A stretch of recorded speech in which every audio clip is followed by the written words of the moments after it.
નમસ્કાર, ન્યૂઝ બુલેટિનમાં આપનું સ્વાગત છે। હું છું પંકજ શર્મા। શરૂઆત એક મહત્વપૂર્ણ ખબરથી। સમાચાર આવી રહ્યા છે રાજકોટથી। રાજકોટમાં સૌરાષ્ટ્ર યુનિવર્સિટીમાં ખાટલી મોટી ખોટ જોવા મળી। સૌરાષ્ટ્ર યુનિવર્સિટી પાસે ફાયર એનઓસી જ નથી। યુનિવર્સિટીએ સંલગ્ન કોલેજોને પરિપત્ર જાહેર કર્યો છે। યુનિવર્સિટીના મુખ્ય બિલ્ડિંગનું એનઓસી નથી। હોસ્ટેલ અને સ્પોર્ટ્સ કોમ્પ્લેક્સનું પણ એનઓસી નથી। એનઓસી માટે યુનિવર્સિટીએ મનપામાં દરખાસ્ત પણ કરી છે। તો રાજકોટમાં સૌરાષ્ટ્ર યુનિવર્સિટી સંલગ્ન કોલેજોને એક પરિપત્ર આપ્યો છે, કારણ કે એક તરફ યુનિવર્સિટી પાસે પોતાની પાસે પણ એનઓસી નથી એવી વાત સામે આવી છે અને સંલગ્ન કોલેજોને પણ હવે પરિપત્ર જારી કર્યો છે। યુનિવર્સિટીના મુખ્ય બિલ્ડિંગનું જ એનઓસી નથી। હોસ્ટેલ અને સ્પોર્ટ્સ કોમ્પ્લેક્સનું પણ એનઓસી નથી। એનઓસી માટે યુનિવર્સિટીએ મનપામાં દરખાસ્ત કરી છે। સૌરાષ્ટ્ર યુનિવર્સિટીમાં ખાટલે મોટી ખોટ જોવા મળી। સૌરાષ્ટ્ર યુનિવર્સિટી પાસે ફાયર એનઓસી નથી। યુનિવર્સિટીએ સંલગ્ન કોલેજોને પરિપત્ર જાહેર કર્યો છે। સવાલ અહીંયા એ થઈ રહ્યા છે કે યુનિવર્સિટી જે આટલા સમયથી રાજકોટની અંદર છે, આગકાંડ બાદ અચાનક કેમ જાગે છે? આ અત્યાર સુધી યુનિવર્સિટીના સત્તાધીશો શું કરતા હતા? અત્યાર સુધી કેમ ફાયર એનઓસી ના લેવામાં આવી? અને હવે જ્યારે રાજકોટમાં આટલી મોટી ઘટના બની ત્યારે જ કેમ જાગે? કેમ વિદ્યાર્થીના જીવ સાથે ચેડા કરે છે? યુનિવર્સિટી તંત્ર સામે મોટા સવાલ ઉદ્ભવી રહ્યા છે। યુનિવર્સિટીમાં એનઓસી નહોતું અને તંત્ર શું ઊંઘી રહ્યું હતું? આટલા સમય પછી એનઓસી લેવાનું યાદ કેમ આવ્યું? કેમ તંત્રએ યુનિવર્સિટી સામે કોઈ જ કાર્યવાહી ન કરી? જ્યારે સામાન્ય માણસ હોય કે ખાણીપીણી અથવા કોઈ નાસ્તા હાઉસ ચલાવતા હોય ત્યાં તો એનઓસી અને ફાયરના અને અનેક પ્રકારના નિયમો બતાડવામાં આવે છે। વધુ માહિતી મેળવીશું સંવાદદાતા અંકિત પોપટ રાજકોટથી જોડાયા છે।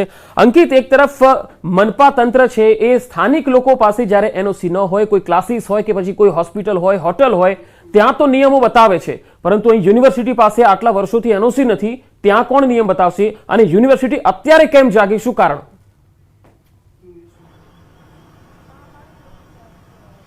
ચોક્કસ પંકજ, ખાસ કરીને વાત કરવામાં આવે તો રાજકોટમાં ગત શનિવારના રોજ ટીઆરપી ગેમ ઝોન ખાતે અગ્નિકાંડ છે તે સામે આવ્યો છે।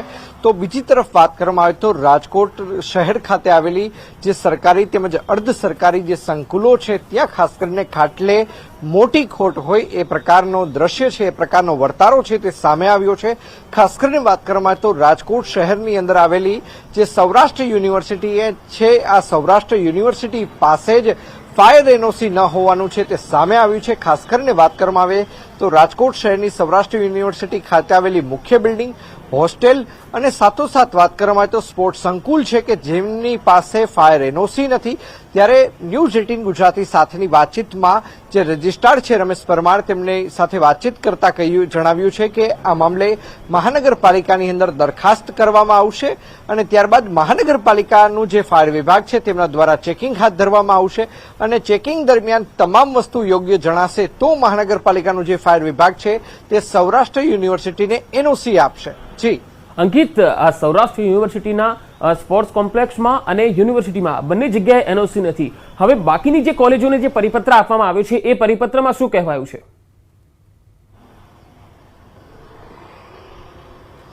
ચોક્કસ, ખાસ કરીને જે ટીઆરપી ગેમ ઝોન અગ્નિકાંડ છે તે સામે આવ્યો છે અને ત્યારબાદ ન માત્ર સૌરાષ્ટ્ર યુનિવર્સિટી પરંતુ રાજકોટની અંદર જો વાત કરવામાં આવે તો ડીઓ કચેરી ખાતે પણ આ પ્રકારનો પરિપત્ર છે તે તમામ શાળાઓને પાઠવવામાં આવ્યો છે। સૌરાષ્ટ્ર યુનિવર્સિટી દ્વારા કોલેજોને પાઠવવામાં આવ્યો છે। આ જે પરિપત્ર પાઠવવામાં આવ્યો છે તેમાં સ્પષ્ટપણે લખવામાં આવ્યું છે કે આપના સંકુલમાં અગ્નિશામકના સાધનો પૂરતા પ્રમાણમાં રાખવા, સાથોસાથ જો આપની પાસે એનઓસી ન હોય તો જે તે વિભાગનું એનઓસી સર્ટિફિકેટ મેળવી લેવું અને ત્યારબાદ આ મામલે જે સૌરાષ્ટ્ર યુનિવર્સિટી છે તેને પણ જાણ કરવી। પરંતુ સૌથી મહત્વની વાત અત્યારે સામે આવી રહી છે કે ચોક્કસ સૌરાષ્ટ્રની કોલેજોને સૌરાષ્ટ્ર યુનિવર્સિટી દ્વારા આ પરિપત્ર પાઠવવામાં આવ્યો છે અને દરેકને લેટર મોકલવામાં આવ્યો છે। પરંતુ સૌથી મહત્વની વાત એ છે કે સૌરાષ્ટ્ર યુનિવર્સિટી આ પ્રકારનો લેટર લખે છે, પરંતુ સૌરાષ્ટ્ર યુનિવર્સિટી પોતાની પાસે ફાયર એનઓસી ન હોવાનું સામે આવ્યું છે। 2 નહીં પરંતુ 3 જગ્યા સૌરાષ્ટ્ર યુનિવર્સિટીની મુખ્ય બિલ્ડિંગ, સાથોસાથ વાત કરવામાં આવે તો સ્પોર્ટ્સ સંકુલ અને જ્યાં હજારો વિદ્યાર્થી રહે છે તેવી સમરસ હોસ્ટેલની અંદર પણ ફાયર એનઓસી ન હોવાનું છે તે સામે આવ્યું છે। અંકિત, ખાસ વીસી અને રજિસ્ટ્રારની જે ઓફિસ છે એમાં પણ જે ફાયરના સાધનો છે, એક્સપાયર થયેલા સાધનો છે એવી વાત પણ એક જાણવા મળી છે. આ અંગે શું વધુ વિગતો છે? જી ચોક્કસ, ખાસ કરીને વાત કરવામાં આવે તો વાઇસ ચાન્સેલરની ઓફિસ હોય કે પછી રજિસ્ટ્રારની ઓફિસ હોય, આ તમામ જગ્યાએ જે ફાયર સેફટીના જે સાધનો છે તે ખાસ કરીને એક્સપાયર થઈ ગયા હોવાનું પણ છે તે સામે આવ્યું છે અને સમગ્ર મામલે તેમના દ્વારા આ બાબતે પ્રક્રિયા પણ શરૂ કરી હોવાની હાલ અત્યારે જાણકારી છે તે ખાસ કરીને ન્યૂઝ 18 ગુજરાતી પાસે આવી રહી છે. પરંતુ સૌથી મહત્વનો સવાલ તો એ થાય છે કે જ્યાં હજારો વિદ્યાર્થીઓ છે તે ભણવા આવે છે, અભ્યાસ કરવા આવે છે, તેમની કારકિર્દી ઘડવા આવે છે, એ જ સૌરાષ્ટ્ર યુનિવર્સિટીમાં ફાયર એનઓસી ન હોવાનું છે તે સામે આવ્યું છે. આમ ખાટલે મોટી ખોટ હોવાનું હાલ જણાઈ આવ્યું છે. જી અંકિત, મારી સાથે આપ જોડાયેલા રહેજો. તો એક તરફ સૌરાષ્ટ્ર યુનિવર્સિટીના સત્તાધીશોએ સંલગ્ન 280 જેટલી કોલેજોને ફાયર સેફટીના સાધનો રાખવા અને ફાયર એનઓસી લઈ લેવા આદેશ આપતો પરિપત્ર 2 દિવસ પહેલા જ કર્યો, પરંતુ પોતાના ઘરમાં આ સુરક્ષા વ્યવસ્થા પૂરતી છે કે કેમ એ ચેક કરવાનું જ ભૂલી ગયા. કુલપતિ અને રજિસ્ટ્રાર સહિત સત્તાધીશોની ચેમ્બર અને મુખ્ય બિલ્ડિંગમાં જે ફાયર બોટલ રાખવામાં આવી છે એ 2 વર્ષ પહેલા જ એક્સપાયર થઈ ગઈ. આ પ્રકારની સ્થિતિ સૌરાષ્ટ્ર યુનિવર્સિટીમાં જોવા મળી રહી છે અને હવે તંત્ર જાગ્યું છે.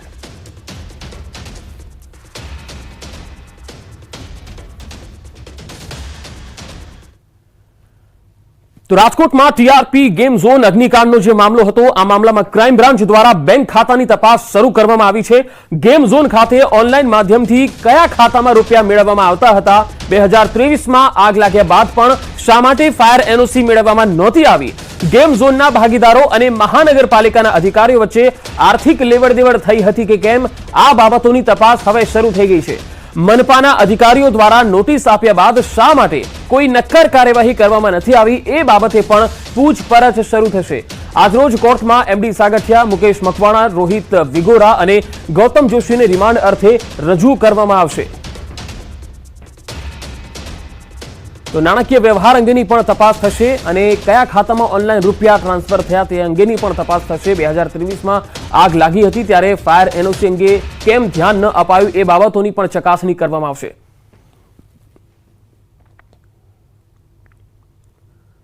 આ જ વિષય પર વધુ માહિતી સાથે અંકિત પોપટ રાજકોટથી જોડાયા છે. અંકિત, જે ચારેય અધિકારીઓ છે જેમને આજે કોર્ટમાં રજૂ કરવાના છે, જેમને સસ્પેન્ડ કરાયા છે, હવે તેમના કોઈ બેંક એકાઉન્ટ જોવાશે ખરા કે પછી જે ગેમ ઝોનના સંચાલકો હતા એમના બેંક એકાઉન્ટ તપાસાશે?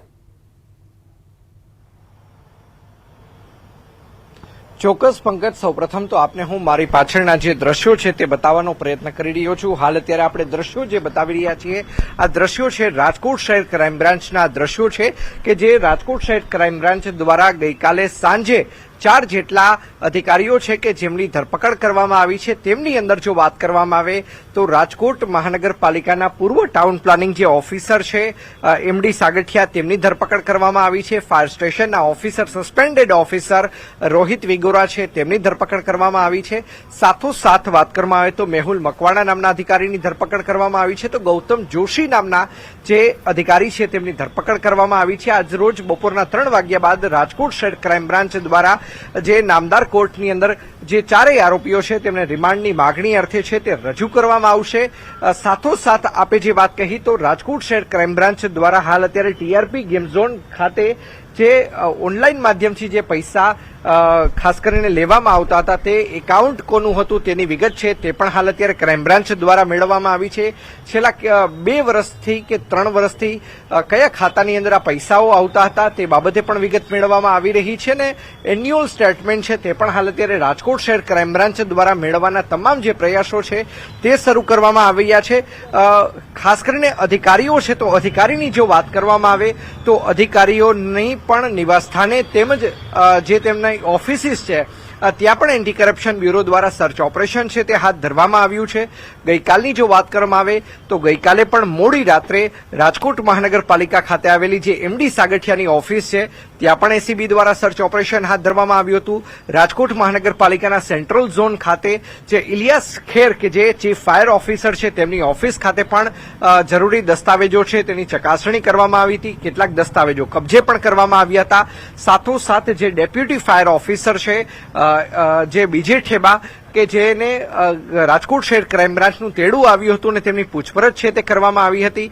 તેમના પણ ગઈકાલે નિવાસસ્થાને એસીબી દ્વારા સર્ચ ઓપરેશન છે તે હાથ ધરવામાં આવ્યું હતું.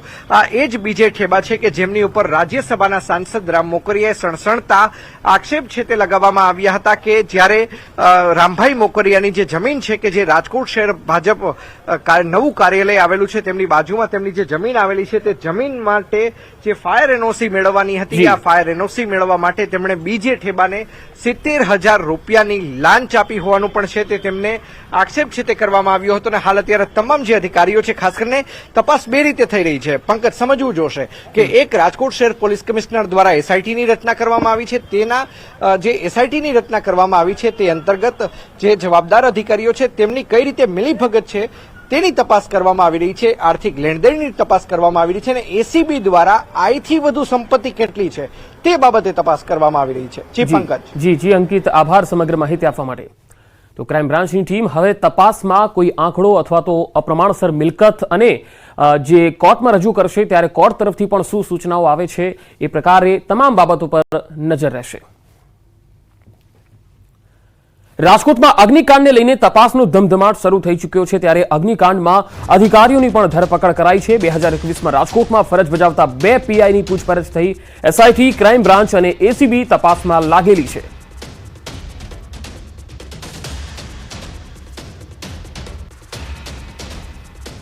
તો અગ્નિકાંડમાં અધિકારીઓની ધરપકડ થઈ છે. 4 જેટલા અધિકારીઓને પકડી લેવામાં આવ્યા છે. 2021માં રાજકોટમાં ફરજ બજાવતા 2 પીઆઈની પણ પૂછપરછ કરવામાં આવી રહી છે.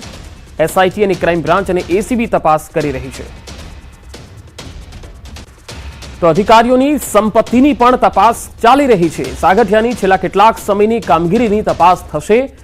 ટીપીઓ એટલે કે ટાઉન પ્લાનિંગ ઓફિસર સાગઠિયાની કરોડોની મિલકત સામે આવી છે. ગોંડલ ચોકડી અને વીરપુરમાં તેમની પ્રોપર્ટી હોવાનો ખુલાસો થયો છે.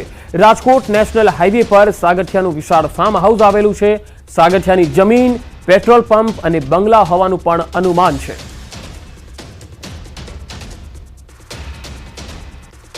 તો બીજી તરફ ફાયર અધિકારી બીજે ઠેબાના ઘરે પણ એસીબીની ટીમ તપાસ કરી.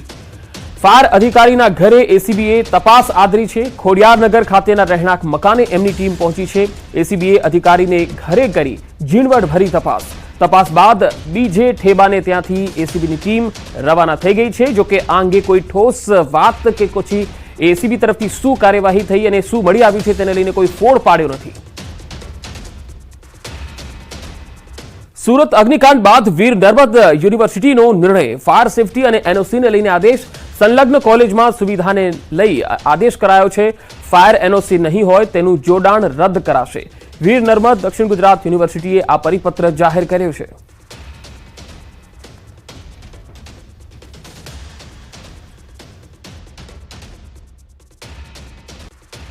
રાજકોટની ઘટના બાદ દક્ષિણ ગુજરાત યુનિવર્સિટીએ એક પરિપત્ર બહાર પાડ્યો છે કે દરેક કોલેજો, યુનિવર્સિટી સંલગ્ન જે કોલેજો છે એને એનઓસી અને ફાયર સેફટી છે, બીયુ છે, સીયુ છે એ પ્રમાણની જે તમામ દસ્તાવેજો નહીં હશે તો એ બાબતે કોલેજોને યુનિવર્સિટીથી દૂર કરવામાં આવશે એવો એક પરિપત્ર કુલપતિએ બહાર પાડ્યો છે. આપણી સાથે કુલપતિ ડૉક્ટર કિશોરભાઈ ચાવડા છે, એમની સાથે વાત કરું. જે સાહેબ પરિપત્ર બહાર પાડવામાં આવ્યો છે, એક મહત્વપૂર્ણ નિર્ણય, શું કહેશો?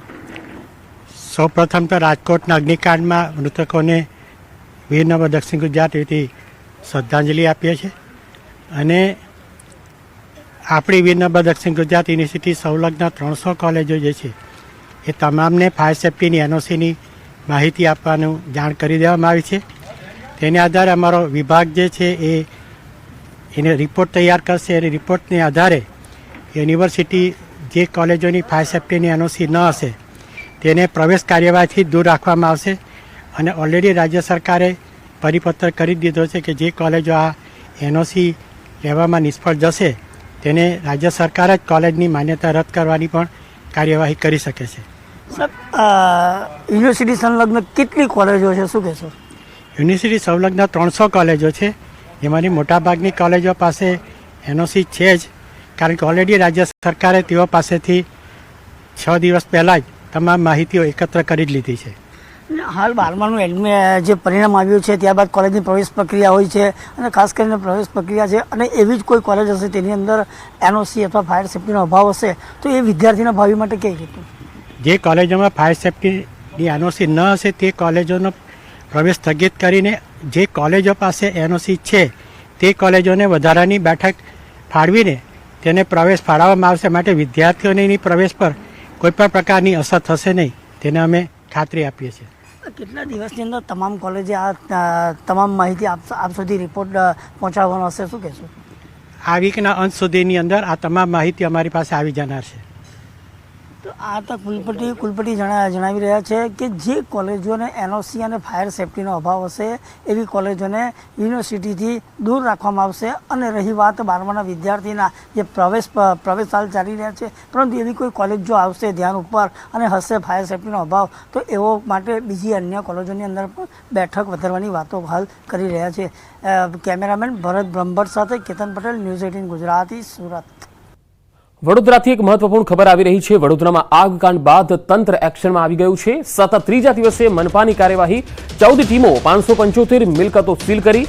ફાયર એનઓસીને લઈને મનપાની કાર્યવાહી. Complex, college, tuition classes seal કરી દેવાયા. 22 જેટલી શાળાઓ પણ સીલ કરવામાં આવી છે. ફાયર એનઓસીને લઈને મહાનગરપાલિકાએ આ કાર્યવાહી હાથ ધરી છે. જેમની પાસે ફાયર એનઓસી નહીં હોય એવા કોઈ પણ સંસ્થાનો કે એકમોને સીલ કરવાની કાર્યવાહી કરવામાં આવી રહી છે.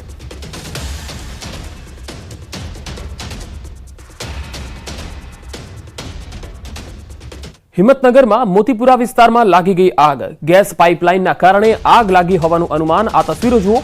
ફાયર બ્રિગેડે આગ પર કાબુ મેળવી લીધો છે. આગને લઈને રોડ પર ટ્રાફિક જામ સર્જાયો હતો. મોતીપુરા વિસ્તારમાં ગેસની પાઇપલાઇનમાં આગ લાગી ગઈ હોવાનું અનુમાન.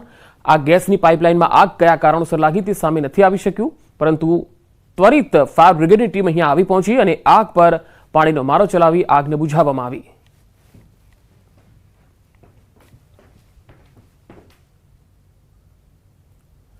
આગળ વધુ સમાચારો પર નજર કરીશું. હાલ રોકાઈશું એક બ્રેક માટે. આ મામલામાં ભદ્રાલાના તલાટી PM પટેલ સસ્પેન્ડ થયા છે. ભદ્રાલા 571 બોગસ લગ્ન નોંધણી થઈ હતી અને આ લગ્ન નોંધણીમાં ડોક્યુમેન્ટ મિસિંગ હતા. TDOની તપાસ બાદ આ કાર્યવાહી કરાઈ છે. મલાવ ગામે 1500 લગ્ન નોંધણી કરી હતી. વધુ માહિતી સાથે સંવાદદાતા પંચમહાલથી રાજેશ જોશી જોડાયા છે. રાજેશ, બોગસ લગ્ન નોંધણી કૌભાંડમાં શું માત્ર ભદ્રાલાના તલાટી એકમાત્ર સામેલ હતા અને તેમની સામે કાર્યવાહી થઈ કે બીજા પણ આવશે હજુ? ચોક્કસ પંકજ, ભદ્રાલા ગ્રામ પંચાયતના તત્કાલીન તલાટી PM પરમાને હાલ તો ડેપ્યુટી DDO દ્વારા સસ્પેન્ડ કરી દેવામાં આવ્યો છે. પ્રાથમિક તપાસમાં ભદ્રાલા ગ્રામ પંચાયતમાં જે પ્રકારનું કથિત કૌભાંડ બહાર આવ્યું હતું બોગસ લગ્ન નોંધણીનું, જેના મુદ્દે હાલ તો TDOની જે તપાસ અહેવાલ હતો જેના આધારે ડેપ્યુટી DDO દ્વારા વધુ તપાસ માટે ટીમની રચના કરવામાં આવી છે. વધુ તપાસ કરવામાં આવી રહી છે. હાલ તો પ્રાથમિક તબક્કે જે તલાટી હતા તેઓની સંડોવણી બહાર આવતા તેઓને સસ્પેન્ડ કરી દેવામાં આવ્યો છે. પંકજ, કહી શકાય કે આગળ હવે આના બાદ કોણ તપાસમાં સામેલ હશે, તપાસ દરમિયાન તમામ બાબતો પર પર્દાફાશ થઈ શકે છે અને વધુ કાર્યવાહી થઈ શકે છે. જી રાજેશ, આભાર માહિતી આપવા માટે.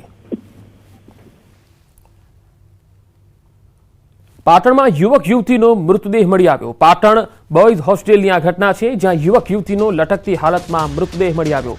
યુપીનો યુવક પાટણમાં PGમાં રહેતો હતો. યુવતી પાટણ શહેરની રહેવાસી હતી. બંનેના મોબાઈલ અને આધાર કાર્ડ પણ મળી આવ્યા છે.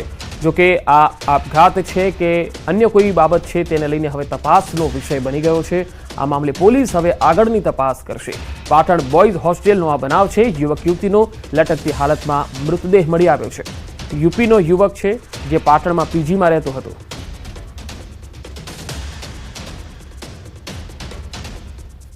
દમણમાં જોખમી કાર સ્ટન્ટનો એક વિડીયો વાયરલ થયો. દમણના દરિયા કિનારાનો આ વિડીયો છે, જ્યાં ચાલુ કારમાં ઊભા રહીને એ યુવકે સ્ટન્ટ કર્યા.